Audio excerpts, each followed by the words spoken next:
Hi, my name's Helva and I'm from Canada. I love Jesus with all my heart. I love his word and I love it when conspiracy facts line up with Bible prophecy. Hi, I'm Julianne from Australia. You'll hear my story, among others, on Awaken to Truth.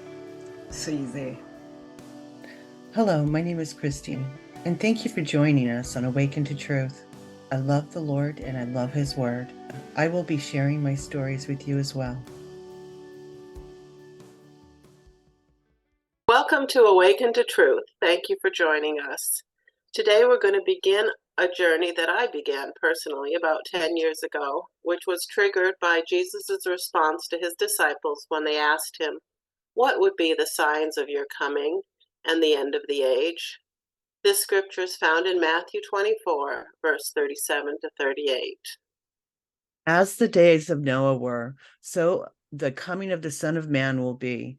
For in those days before the flood, they were eating and drinking, marrying and giving in marriage, until the day Noah boarded the ark. Now, that sounds like it could be any time in history until you go back to Genesis chapter 6, verses 1 to 4, for a few more details. When man began to multiply on the face of the land, and daughters were born to them, the sons of God saw that the daughters of men were very attractive, and they took wives as they chose. Then the Lord said, "My spirit will not abide in man forever, for he is flesh. His days shall be numbered to 120 years. The Nephilim were on the earth in those days, and also afterward, when the sons of God came into the daughters of man, and they bore children to them. These were the mighty men of old, the men of renown." Who were the sons of God? Who were the daughters of men?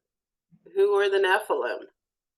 And what about the mighty men of old, those men of renown? Who were they? But before we go to look at those questions and the answers to them, we're going to look at Genesis chapter 3, verse 15.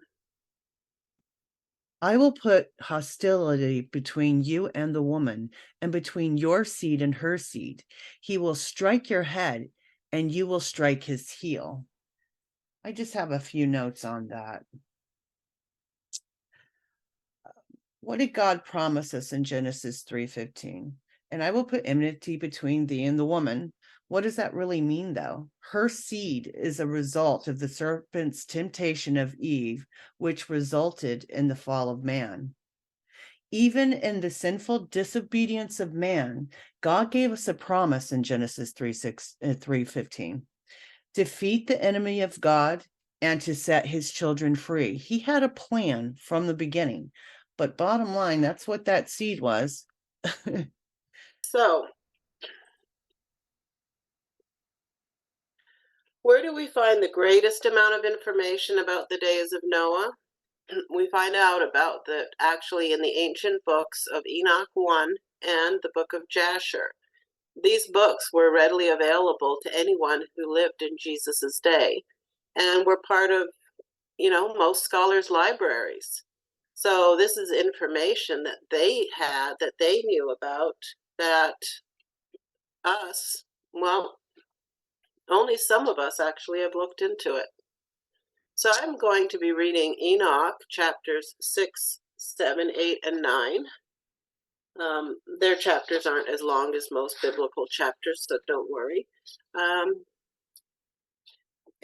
we'll get a little bit more insight into what happened in the days of Noah.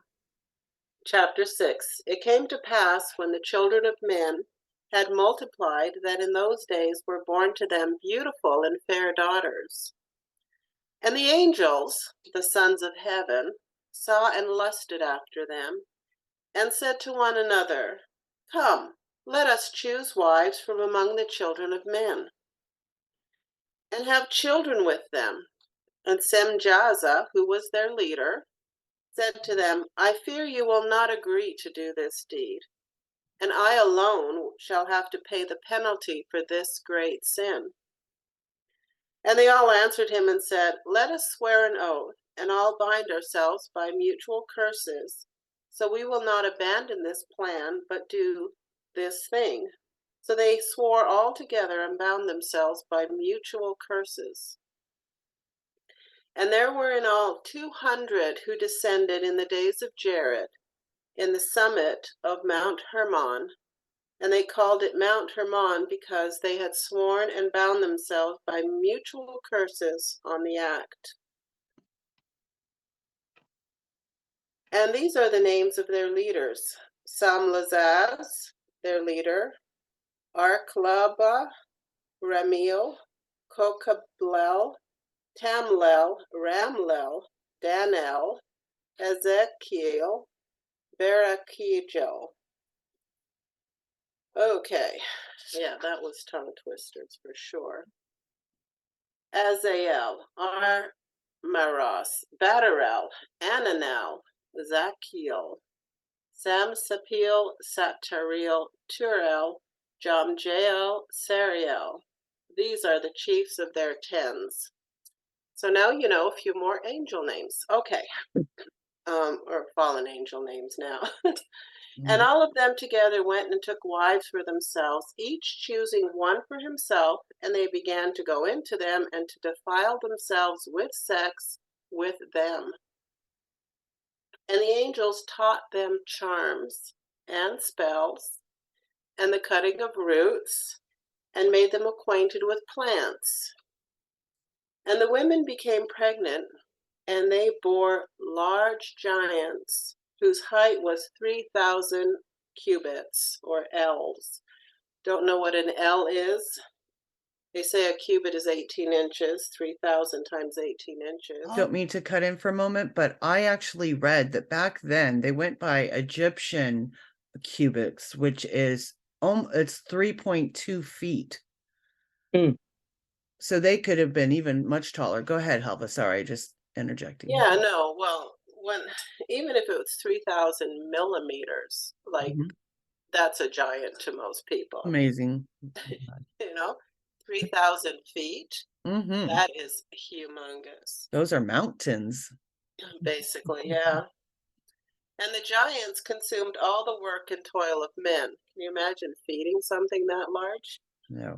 Imagine giving birth to it. I believe the women died in childbirth. Absolutely. I forget who went into that. I think it was L.A. Marzulli or Tim Alberino were talking about that back in the day. Yeah, women were dying. They don't mention that, but yeah. Could you imagine giving birth to something like that? Yeah. Yeah, it wouldn't surprise me if they died in childbirth. Yeah. Okay, so they consumed all the work and toil of men, and when men could no longer sustain them, the giants turned against them and devoured mankind. In other words, they turned to cannibalism. They started eating mankind. But I don't know if it's cannibalism because they weren't 100% True. mankind. They were half and half breeds, but I digress. And they began to sin against the birds and beasts and reptiles and fish, and to devour one another's flesh and drink the blood. Then the earth laid accusation against the lawless ones. And Azazel taught men to make swords and knives and shields and breastplates, and taught them about metals of the earth and the art of working them, and bracelets and ornaments, and the use of antimony, and the beautifying of the eyelids, and all kinds of precious stones, and all coloring and dyes. And there was great impiety. They turned away from God and committed fornication, and they were led astray and became corrupt in all their ways. Semjaza taught the casting of spells and root cuttings. Armaros taught counter spells, release from spells. Barakijel taught astrology. Kokabel taught the constellations. Ezekiel the knowledge of the clouds. Eraquil the signs of the earth. Shamsiel the signs of the sun, and Sariel the course of the moon. And as men perished, they cried, and their cry went up to heaven. Then Michael, Uriel, Raphael, and Gabriel looked down from heaven and saw much blood being shed on the earth, and all lawlessness being done on the earth. And they said to each other, "Let the cries from the destruction of earth ascend up to the gates of heaven. And now to you, the holy ones of heaven, the souls of men make their petition, saying, Bring our cause before the Most High." And they said to the Lord of the ages, Lord of lords, God of gods, King of kings, and the God of the ages, the throne of your glory endures through all the generations of the ages, and your name holy and glorious and blessed to all the ages. You have made all things, and you have power over all things, and all things are revealed and open in your sight. And you see all things, and nothing can hide itself from you. Look at what Azazel has done, who has taught all unrighteousness on earth, and revealed the eternal secrets which were made and kept in heaven, which men were striving to learn. And Semjaza, who taught spells, to whom you gave authority to rule over his associates. And they have gone to the daughters of men on the earth, and have had sex with the women, and have defiled themselves, and revealed to them all kinds of sins. And the women have borne giants, and the whole earth has thereby been filled with blood and unrighteousness. And now behold, the souls of those who have died are crying and making their petition to the gates of heaven. And their lament has ascended and cannot cease because of the lawless deeds which are done on the earth. And you know all things before they come to pass, and you see these things, and you have permitted them, and say nothing to us about these things? What are we to do with them about these things? So chapter 6 talks about Semjaza getting 200 angels to agree to sin with him. Chapter 7, they married women and gave birth to giants. In chapter 8, they taught mankind all kinds of sins and things that God never intended mankind to know. And then in chapter 9, you've got the good angels complaining to God about the corruption on the earth, saying, Lord, what are you going to do about it? Yeah. And now we'll read, Julianne will be reading Jasher chapter 4, verses 16 to 21, which will give us even a little bit more insight into the depravity that was going on in the days of Noah. Jasher 4:16. And all the sons of men departed from the ways of the Lord in those days, as they multiplied upon the face of the earth with sons and daughters. And they taught one another their evil practices, and they continued sinning against the Lord. And every man made unto himself a god, and they robbed and plundered every man his neighbor as well as his relative. And they corrupted the earth, and the earth was filled with violence. And their judges and rulers went to the daughters of men and took their wives by force from their husbands according to their choice. And the sons of men in those days took from the cattle of the earth, the beasts of the field, and the fowls of the air, and taught the mixture of animals of one species with another, and in order therewith to provoke the Lord. And God saw the whole earth, and it was corrupt, for all flesh had corrupted its ways upon the earth, all men and all animals.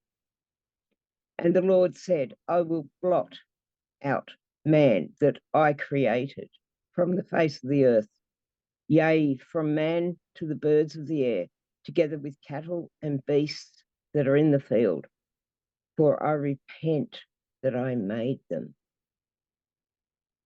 And all men who walked in the ways of the Lord died in those days, before the Lord brought the evil upon man, which he had declared.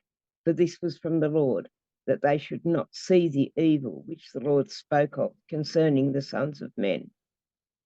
And Noah found grace in the sight of the Lord, and the Lord chose him and his children to raise up seed from them upon the face of the whole earth.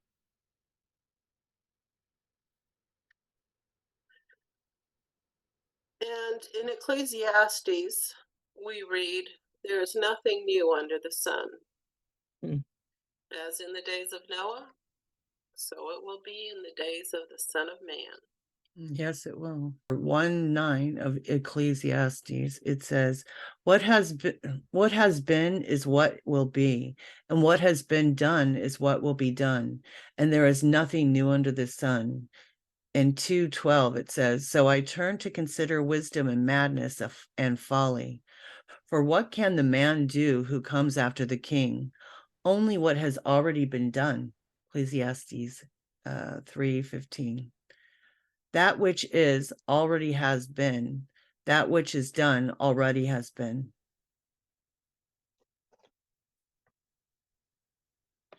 So, based on all these scriptures that we have read and the book of Enoch and the passages from Jasher, what is happening in our world today that resembles the days of Noah?